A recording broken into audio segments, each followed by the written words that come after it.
Good morning. Welcome to the course on sustainable manufacturing, green and sustainable manufacturing.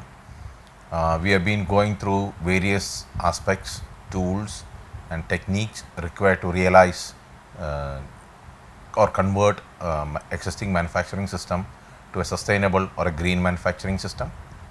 And we have covered quite a lot of aspects of it. We talked about the hierarchy of the manufacturing system, what are the factors that promote the what are the factors that drive sustainability in manufacturing, and then we got into the main tool that is used in this analysis is called simulation, and we studied quite a lot of aspects about it. I mean, quite introductory aspects of it.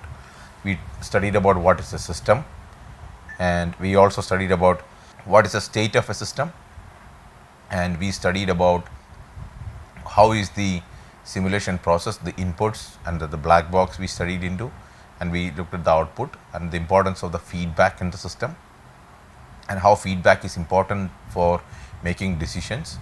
We studied about the concept called system state and how this is change of the system changes over time, and we also studied about the environment, why the system environment, the boundaries, the interactions with the boundaries and the environment. All these aspects were covered as part of the previous lecture. Now we are getting into the continuation of that, and where we will start with today's topic on system classification. So as we studied earlier, the concept system is an important concept which we know that we are trying to study like some phenomena of interest. Let us keep it simple for today's discussion. We are just looking at some phenomena of interest, and where we are not just phenomena, but it has different variables and other things, and we are using, how do we study a system? We use a model to study the system. So we have seen how the entire simulation is classified. We seen the analytical model, why not analytical model, all those aspects earlier. But today what we are going to see is that the simulation systems. Okay. So as I said earlier, simulation is trying to mimic. So simulation is mimicking real system behavior.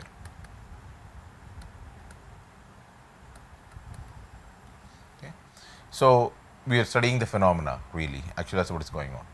So for the course purpose, the course on sustainable manufacturing, we are more interested in two simulation systems. Okay. Those are, number one is the discrete system. So the discrete simulation systems means the system state, okay, the state of the system. The state of the system is given by state variables. Okay. So these variables tells what condition the system is. So the state variables change instantaneously at specific point of time. So if you are trying to study in a manufacturing system, if you look at here, this is the time axis, the x axis is the time, and let us say y axis we call it as the throughput.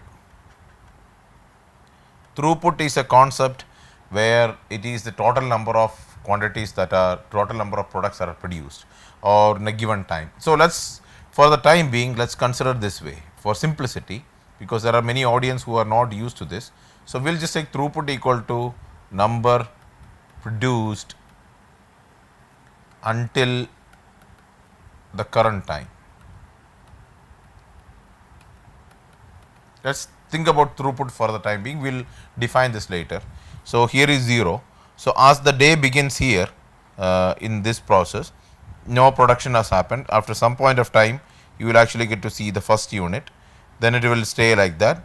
Then somewhere you will probably get 2 units together. Then it will stay like this for some time. Then it will get 1 unit. Then it will get like this. Then it will go for some time. Then you will get a large spike, something like this. So if you look at it, the system, the state of the system changes at discrete intervals, time intervals. We can, whatever I am marking these horizontal lines, these are the time points, instantaneous time points in which the state of the system changes. Okay, so this is the time instant, the instant at which the these are all specific discrete time instants in which the system state changes.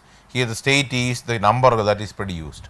So if you start, this will be like 1, 2, 3, 4, 5, like this. Okay, so this type of a system is quite common in all the cases of manufacturing systems, where you are actually, so this is where most of the systems that produce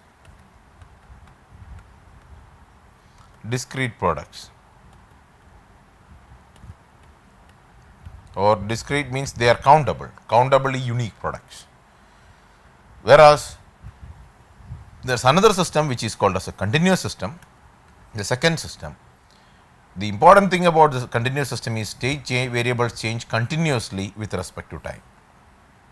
So if you look at it in a diagrammatic fashion, so it is like, here you have time, and here is, if you think about it as flow of water in a river or something like that, then obviously it will have some graph like this, where if you look at the instantaneous flow, it will kind of, so at each and every time point it will actually have a very different value.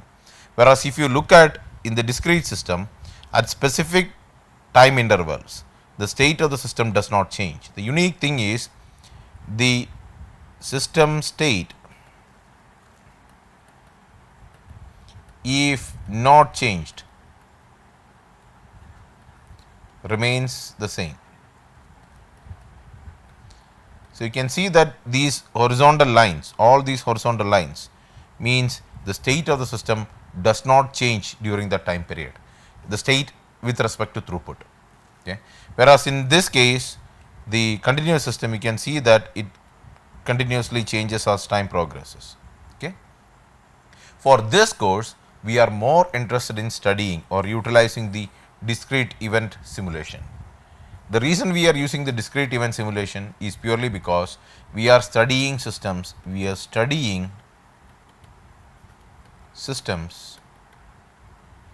that are producing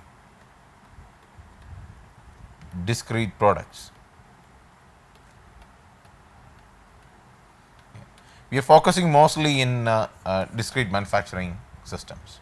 So hence we will be mostly using discrete systems, and we are also only interested in instantaneous changes of the particular system state variable. So again, one aspect that we talked about is in the previous slides you might have seen, is that there is one important aspect of simulation which is called as a time angle. The entire simulation, one aspect you are trying to study. So simulation study focuses on time dependent behavior of the system. Okay. So when you are interested in studying, which implies how the system state changes over time, that is the fundamental question. How does the system state changes over time, or how does the system behaves as time progresses? So when you say changes over time, means as time progresses. Okay. So the simulation models, whatever we are going to study, we talked about the discrete and the continuous models. From a time angle, we are going to look at two things. Number one is static, number two is the dynamic. Static models is a system that is a representation of a system at a particular time, or in another way to look at it is the system state does not change over time. Okay. the system is kind of in a steady state, or you can think about in a state where the system does not change. However the time progresses, how much ever the time has elapsed, the system continues to remain in the same. Or in another way we can look at it is the system behavior is not dependent on time. Since the system is not dependent on time, the behavior of the system is not dependent on time, so the system state does not changes over time, and such systems are typically studied as static simulation systems. Okay. And the most important or most useful model to study such system is called as Monte Carlo models or Monte Carlo simulations. Okay. So these simulations utilize uniform 0 1 random variates to model system variability. So these studies are of not much important to us. It's just you can read about more in Monte Carlo simulations on Monte Carlo models. I'll recommend you guys to read Jerry Banks' book on Jerry Banks' Introduction to Simulation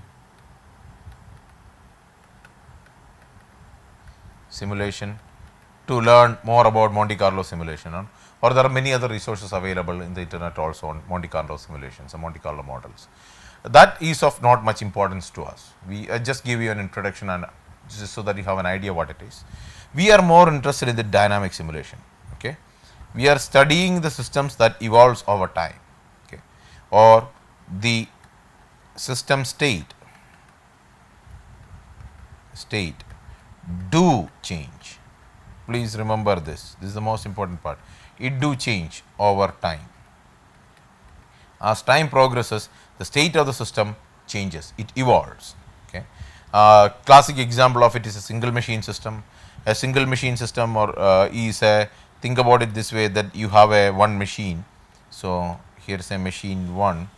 It could be a lathe or it could be a drill or something like this. One single machine sitting there, and then you have a queue and parts arrive and join this queue, and then they get out after finishing into some new product or something like that. Okay, some new product it comes out. So this is the finished good.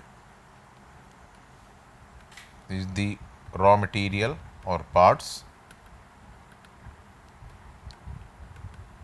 whatever you want to call it, and it gets processed here, and the machine takes some time to process, which we call as the processing times. Okay, so that happens. So this kind of a system where, so if you look at it at time t equal to, if you study the system t equal to 10 a.m., what is the current condition system, and then at t equal to 10:15, when one part is finished, then the stage of the system changes. So then at t equal to 10:16, a new part is loaded. So t equal to 10:22, another part is over, something like this. So we study the system at discrete time points. Discrete time points and as well as dynamic, because as the time progresses, the system state changes. Okay, new products get produced, new parts join the queue, parts waiting in the queue, the length of the queue, the service time, the average service time, all these aspects get taken care of as part of this. Second part is also think about a robots in a factory. This is also a time dependent system.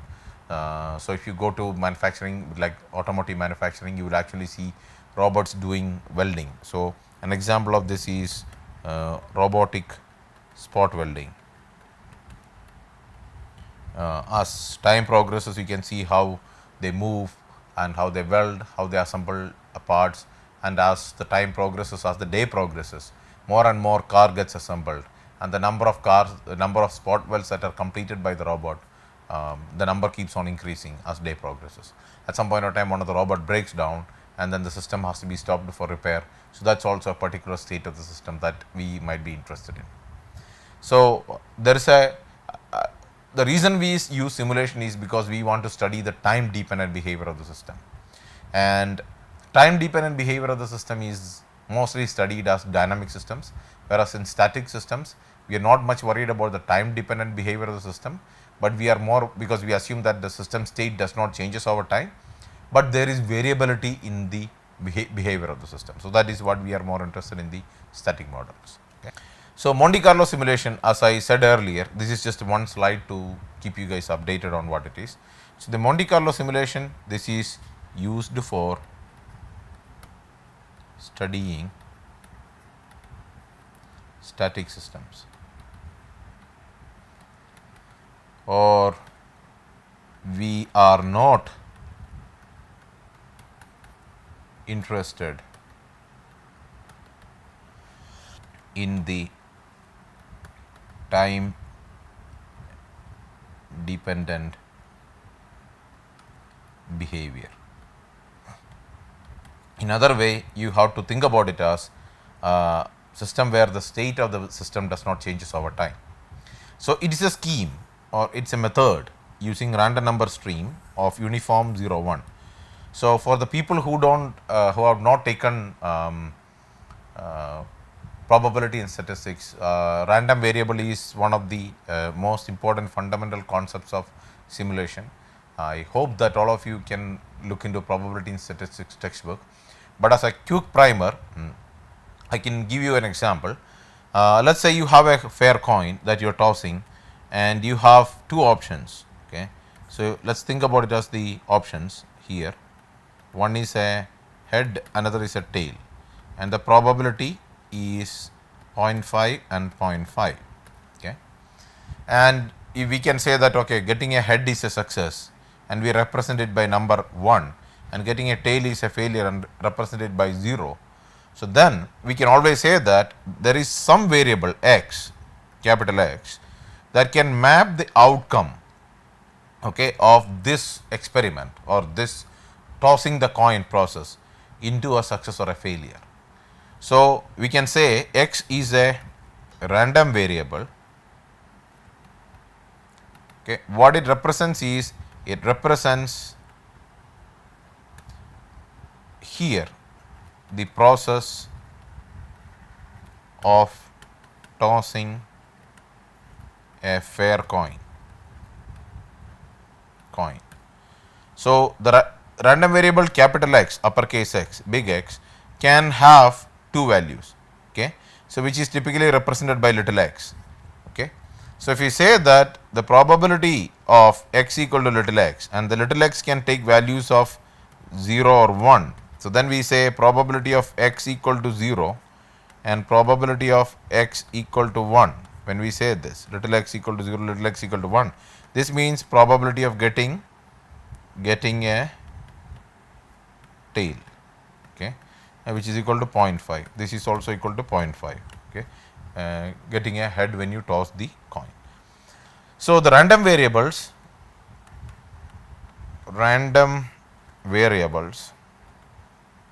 map the outcome of a process or experiment to a value. In very simplistic terms, this is the way I look at random variables. It maps the outcomes of a process to a value, and the outcome in this case is getting the tail or head after tossing a fair coin, and what are the probabilities of it, so this value is basically the probability associated with it. Okay, this is the fundamental aspects of random variables. And when you say the random variables have a particular random variate, okay, so that means a random variable take a different set of values. So like for example, let's take an example of rolling a fair die. So then we can say x random variable denotes the outcomes of rolling a fair die.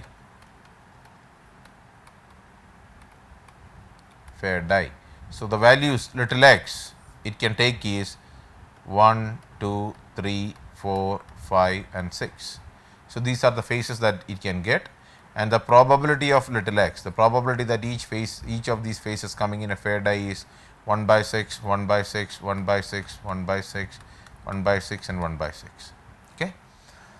So, what we are saying is that, and so this is like so when you so this kind of a process you can, so it, or in a better way to think about it is, if you think about a process where all values are equally likely, kind of a thing. So if you represent it in a graphical scheme, it will look something like this. Okay, it will look between two limits a and b, you have the same set of probability. Okay, so hence, so all values within this are equally likely. So this is kind of a typical uniform distribution, a uniform a and b is what we call it. But when the limits change to 0 and 1, then that becomes the uniform 0 1. And so when you get a value between this, and you can basically use it to scale to represent any value. Okay, but the most important thing is, it is used to solve stochastic or deterministic problems where time has no role. So we are trying to study the system where the time is not important to you, then you use this methodology to study that. Some history on this: it was developed during World War II to study problems related to atomic bomb development, so that you are not really worried much about the how the time has, we are more interested in the strength of the blast and those kind of things. So this was a good model to study at that point of time period. But before getting into this, I would really recommend everybody to read a little bit on probability and statistics. This is important, and there are many books available on this. There is a book by statistics, there is a book by J.L. DeVore, that's one. Otherwise is Miller and Freund, Freund, something like this. Okay, so these are the two books I recommend you guys to basically look into the concept of probability, random variables, etc., because we will be using those concepts in this class.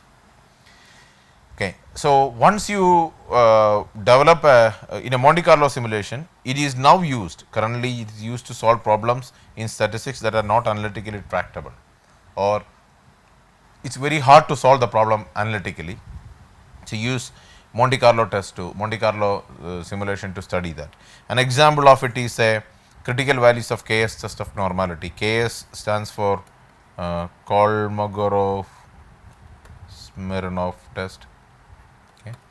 So critical values of the power of the new hypothesis test, etc. So analytically intractable problems in statistics are quite a lot studied using Monte Carlo simulation, because the behavior of the system does not changes over time. The second part of the system is also, we are looking at the type of simulation models. We are also looking at something called as a probabilistic angle of simulation model types. So the simulation model can again be divided into the probabilistic angle or the concept of probability. Okay. So the deterministic is the first one. Okay, and deterministic means the representation of the system with no probabilistic random component.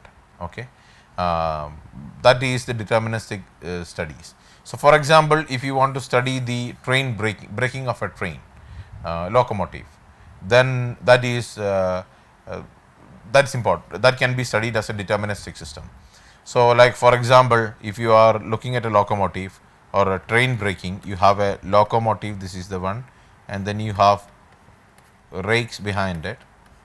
Okay, they are all interconnected. Okay, and they have wheels underneath them, and yeah, my train looks ugly, but that's all right, and it runs on a track, and the loco goes forward, it's going this way, and when you have to apply the braking, when you brake the train, each wheel has a brake associated with it, so you know the braking area is known to you, is fixed. Okay, and then if you want to study the braking force is known based on it's obtained from the pressure applied by air, that can be studied, that value can also be obtained. Based on those value, you can calculate the braking force, and with the braking force, then you know currently the train has a total mass of m and it's running at a velocity v, So we know the kinetic energy half mv square. This is the kinetic energy of the train, and to stop this train you have to apply how much force. Okay, so that force can be calculated, because from this you can calculate the momentum and then how much of force is applied to stop this momentum and retard and bring the train to a complete halt. So if you are trying to study the distance within which the train breaks, it can be very well solved or modeled with a set of differential equations and with minimal variability on probability, that kind of a things. Or when we say probabilistic, we also talk about is random. Random in a sense is the random concept. Random implies the next outcome is purely due to chance. Okay. So when you're tossing a coin, fair coin, whether it's going to be a head or a tail, the next toss, you don't know. It can be head, it can be tail. There's a 50-50 chance to that. But at the end of the toss, you will get either a head or a tail. You will not get both ever. Okay. So the random is the occurrence of the outcome of that experiment is left to chance. You have no control over the outcome. Okay. So when there is nothing left to chance, then you really that system is no longer considered as probabilistic system. So their systems are called, such systems are called as deterministic systems. Okay. There is no random component as part of that. Okay. Whereas there are a set of systems where there is a probabilistic or the next outcome, the next state of the system, next outcome or next state is probabilistic. It has some probability of occurrence. Okay. So this is the such kind of systems are called as stochastic systems. Okay. So the system is represented in which there are random or probabilistic components are part of that. A classic example of is the inventory system. So like if you look at the inventory model in operations management, you have time that progresses here, and as time progresses the systems get the inventory get consumed, and when you reach a particular point you make an order, and when it reaches 0 you receive a order, and then you keep on doing this. Okay. At some point of time you get another order when you reach here, and something like this. So as time progresses, this is the period in which the inventory was consumed, the different periods and something like this. So we have periodic review, continuous review, quite a lot of models associated with inventory.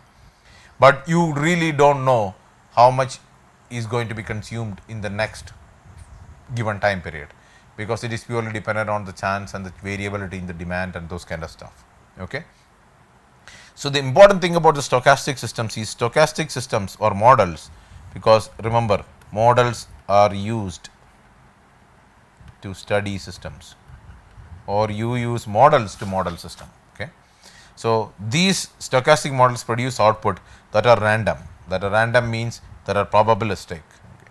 There is a probability associated with the outcome, and hence should only be treated as an estimate of the true characteristics of the model. So if you toss a coin 3 times, okay, 3 times, and you got 2 tails plus 1 head in the toss, that doesn't mean that in every 3 tosses it will be a 2 times head and 1 times tail. The next time when you do it, you could actually get all 3 as tails. The next time you do it, you could get 1 tail and 2 heads, something like this. So what we are saying here is that whatever you are getting here is an estimate of how the system will behave. So if you want to study the long term behavior of the system, then you need to take lot of estimates, and you take these estimates and average these estimates. So that is why we are actually trying to say is that we typically take estimates, and that's why sometimes simulation is also called as a numerical estimation, because you are estimating the true behavior of the system. So, these one study in which you got two tails and one head, this is another study, this is another study. These kind of studies are also can be called as replications or replicates. We will call it as replications. So, you replicate the system many times using different random numbers, random variates, and study the behavior of the system. You get an estimate of the behavior of the system, and you collect all those estimates and use that estimates to average the behavior of the system. That is when the true characteristics of the system is studied as an average of the estimates. Okay. So, you think about it as estimates and average the estimates. Okay. So, I would request all of you to look into the concepts of averages, which is sample mean at large extent, which is x bar, okay, standard deviation represented by S, okay, variance S square, okay, these kind of concepts. Again, in the probability and statistics books, these the concepts are available. I would request all of you to take a look into it. We will go through this in a very simple one slide each primer, but I do expect you guys to do little extra reading to understand these concepts clearly. Right. Then one more ways you can look at the simulation models. There is a granularity angle to the simulation model. So, the granularity angle we can talk about it as discrete and as well as continuous. Okay. As I said earlier, discrete models the system, it evolves over a time where state variable change at it instantaneously. So, you are looking at specific and separate points on time. The state change of the system, state change of the system is perceptible at discrete time points. All right. So, this is the most important aspect of this granularity angle of discrete time. So, when you look at that such a system, as I said earlier, you have different time points when the behavior of the system depends like this. You can measure it discretely, where continuously is, as we said earlier, it changes continuously with respect to time. Okay. The trick in this is, in certain cases when the aggregation happens, then the discrete systems become continuous. A classical example of this is you can think about it as a place where you are melting iron ore. Okay. So, think about steel system. Okay. Steel melting system, and think about it this way.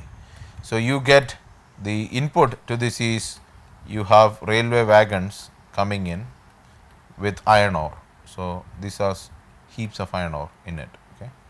So, and you have a blast furnace. So, you can count how many wagon load of iron ore went into the blast furnace, and once it goes there, it gets molten steel. Okay. And this molten steel is poured into something called as a ladle or a torpedo.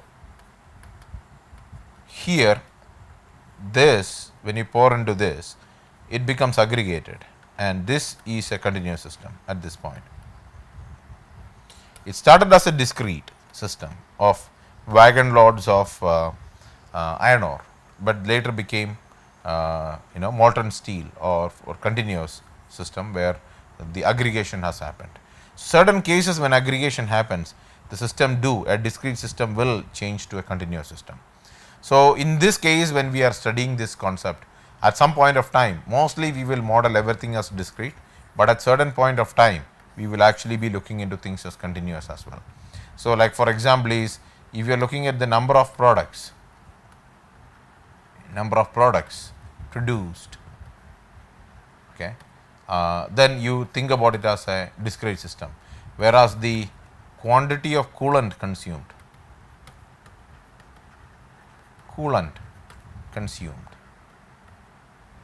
that will be a continuous system that regard. Okay. So, keep these examples in your mind. As we said earlier, we are mostly going to focus on the discrete system. the discrete simulation system, discrete event simulation system. So, there are some concepts that we need to be clear about, and the first concept is called the system state. Okay, and system state is defined by a set of state variables. Okay, and it's a collection of state variables that describe the system. So, system variables describe the system state. What is the state of the system is described by the system variables. So, when you say system state, it is a collection of system variables. Collection means the variables plus its values. Okay. It is called variable because it can take any value. System clock is another concept that you need to know, and what does is the current value of the simulation time. So, time keeps on ticking. So, this is time continues, time keep on varying as the value of time changes as the system goes through different processes and different state changes, and that is maintained. The time of the system is maintained by a system clock. Then there is something called as an event list, or popularly called as a calendar. Okay. And what it does is, it is a next time when each event type will occur, or it is a chronological order of events in a system. So, what it does is, it basically create a chronological order of events, or chronological means time dependent order of events in a system. Okay. So, the calendar kind of tells you what to do next. Then statistical counters, where means the different performance of the system is measured. As I remember, we are studying things as estimates. So, these keeps the estimates of various performance of the system.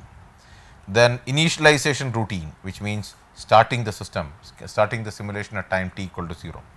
So, how does the system is initialized?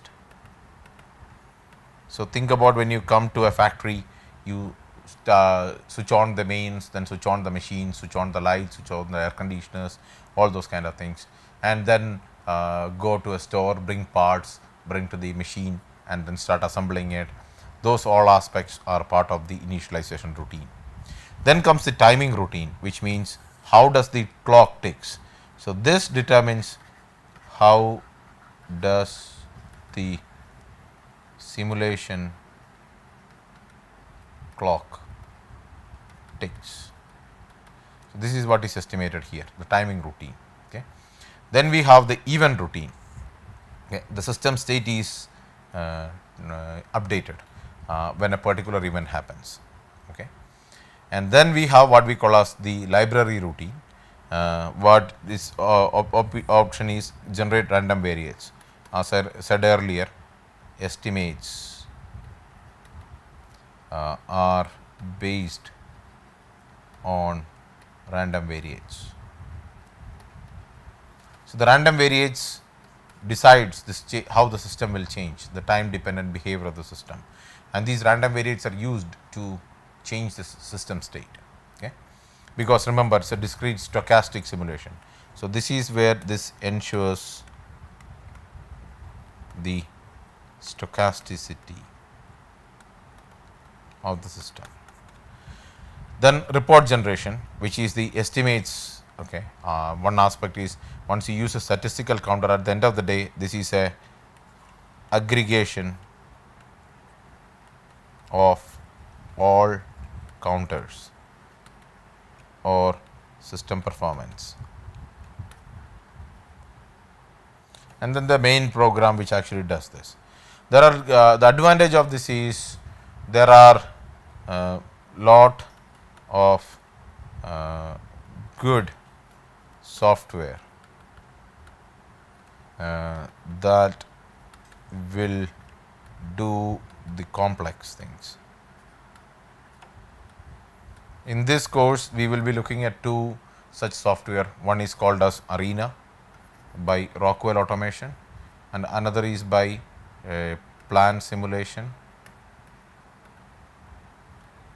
by Siemens. These two software we will be using to do the simulation. We will not be using our own, we will not be writing our own programs. Instead, we will be using the software to build models and study the system. But there are people who actually write computer programs like C, C++ based programs, and using that programs you study the behavior of the system. So, what is the advantages of the simulation? So, we have an overview of the major aspects of the simulation. Now, let us kind of conclude the discussion by looking at the advantages. And the main advantage is it's kind of the only method for analytical evaluation of complex real world stochastic systems. It's a big $1,000,000 sentence, but if you want to really study complex systems, there is multiple subsystems, they are interacting with each other, and they are of real world, and you want to really study the real world behavior of the system, and the system has a lot of variability in its stochasticity, which means there is a lot of randomness in the system, and you want to study that system, then, or you want to estimate the behavior of the system, you want to study the performance of the system, you want to find out where the problems are in the system, then this is pretty much the only method available to study the system in its reality. So, if you are interested in system studies in reality, in real world like behavior, then this is kind of the only method or the most reliable method in my opinion in this regard, or I'd probably say most reliable method, reliable and realistic method,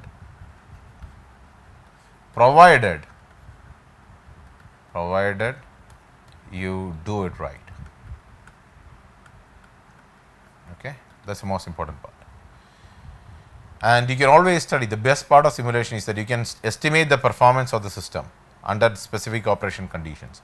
So, if you want to change, so what we can actually call it as sensitivity analysis is this concept. If you want to study, if you vary certain parameters, certain operating conditions of the system, then how does the performance of the system changes, how does it varies, all that aspects can be studied as part of this. And we can also think about comparing the alternate designs of the system. We want to have one particular design, or we want to see another particular design, and we want to compare and contrast. Okay, so if you want to do compare and contrast and decide which design of the system is better, then obviously simulation is a very good tool to do that. And if you want to study the long time behavior of the system, okay, not the beginning, it's like long time, like 5 years, 10 years, 15 years behavioral system. Classic example is the economic systems. How does the economy of the country behaves? Will it grow? Will it go down? Will it be steady? All those kind of things. For a long time frame, we can use simulation to study that.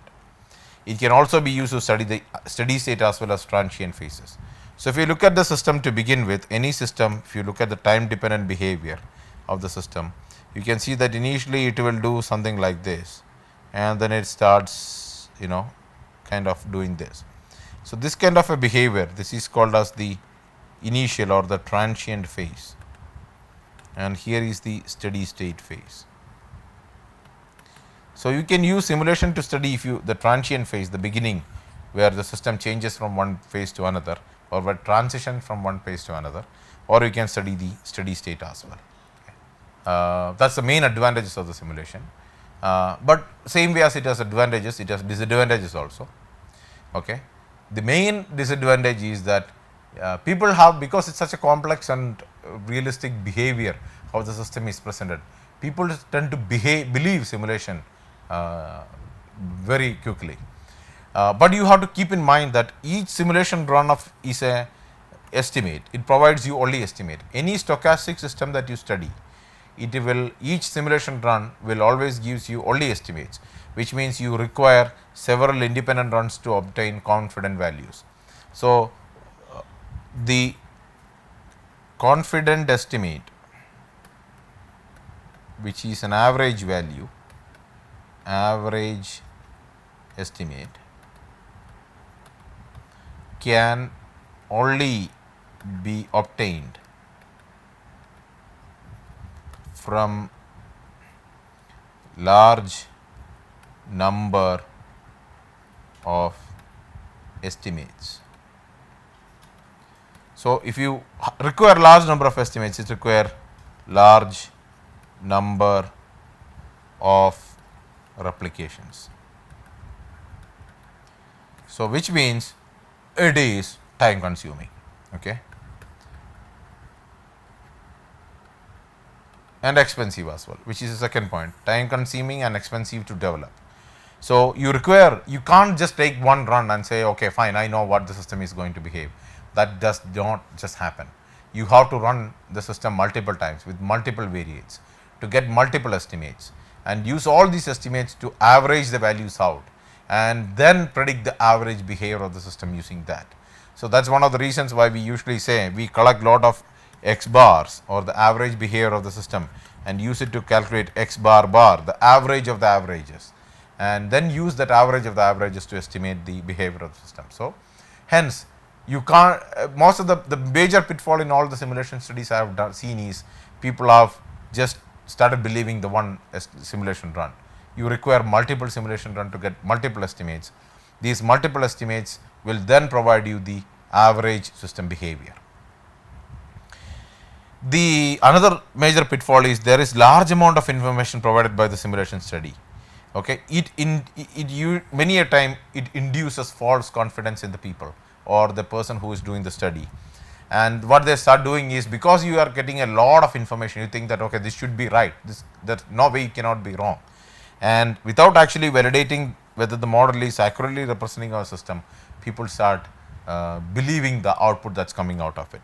So, another thing is validate and verify, because this is modeling of complex systems,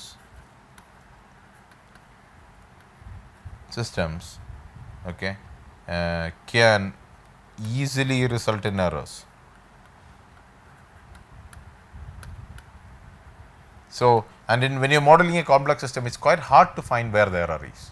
So, many a times my suggestion in this regard would be that you have to keep on specifying or checking that your model is actually doing what the system is supposed to do, not anything unexpected. So, the validation and verification is also an important part of the simulation, which many people does not pay that much of an attention to, or they usually tend to pay lesser attention to it, due to which many errors do creep in the system model. So, I hope that all of you had an idea of what a simulation is all about, and we should also be a little bit more interested. I am just going through this slide quickly because we should all be aware about the pitfalls of simulation. What are the major mistakes that you can do, you can commit, okay, and what are these ones will result in you spending a lot of time and money and energy and not coming up with tractable results. So, the first one is the absence of a well defined objectives before study. The check whether simulation is needed. It is an expensive tool, it is a complicated tool, and your objectives should justify whether you need it or not. Okay, that is the first most important read. Second one is inappropriate model detail. Okay, so you basically say model only what need to be studied, because modeling is an expensive process and you are only interested in studying a particular thing, then just model that. You do not need to model all unwanted things that are absolutely no relation with that. So, please do understand that. Okay, and there is some concept called simulation by management. So, a lot of the time what happens is you show a simulation, most of the simulation softwares which they are expensive, they come with very realistically looking 3D models and everything. So, the minute you present any of those videos, the people in the management starts believing the simulation more than anything else, and they start pretty soon focusing on a number. So, in that's the reason why you have to keep on reminding people that it is a method to estimate. Okay, you are just estimating the behavior of the system. It is not the true behavior of the system, it is an estimate of the behavior of the system. Do that. Okay, treating simulation as a computer programming exercise, it is really not a programming exercise, it is a modeling exercise. You are modeling and you are statistically studying, numerically studying the behavior of the system. Okay. So, hence, if you treat it as a programming exercise, it will never work, because the modeling is not a programming exercise.